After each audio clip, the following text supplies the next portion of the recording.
a powerful day in court for day one of the Keith Williams trial. He is the man accused of attacking and blinding Rochester police officer Denny Wright in October of 2019. Today, the courtroom hearing emotional testimonies and viewing disturbing body camera footage from that day.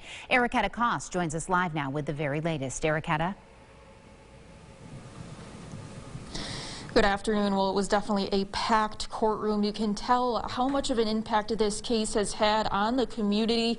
Many members of law enforcement also coming out to show their support for their colleague today.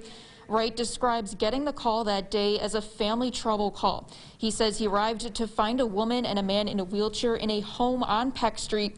In the body footage, we hear the woman say Williams is under a bed, acting weird. She says he's gone a while without medication for schizophrenia, and it's clear Williams is in some kind of mental distress.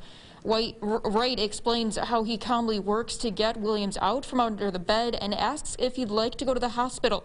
Everything is civil until it isn't. Wright says after Williams runs for the door, he suddenly punches Wright with force, causing him to fall on his back, and everything from there is chaotic, yelling, screaming, as we see and hear Wright getting stabbed and punched multiple times. He says immediately he lost eyesight and fired his gun towards the ceiling in an attempt to gain back control. Eventually, backup officers arrive along with some other civilians who helped save him. We heard from some of Wright's colleagues today showing their support as this trial moving forward. You go through the whole spectrum, you know, your anger comes out because this is unneeded, this is unnecessary, this is just a tragedy occurring right in front of you, and you see, because you know what the end story is going to be, but you see him walk in there with that empathy and compassion that Denny did every job. I think what you see is training, experience, everything kicking in. And that's what gets an officer through a situation like that. And the most important thing that we always learn is you never give up, you never stop fighting.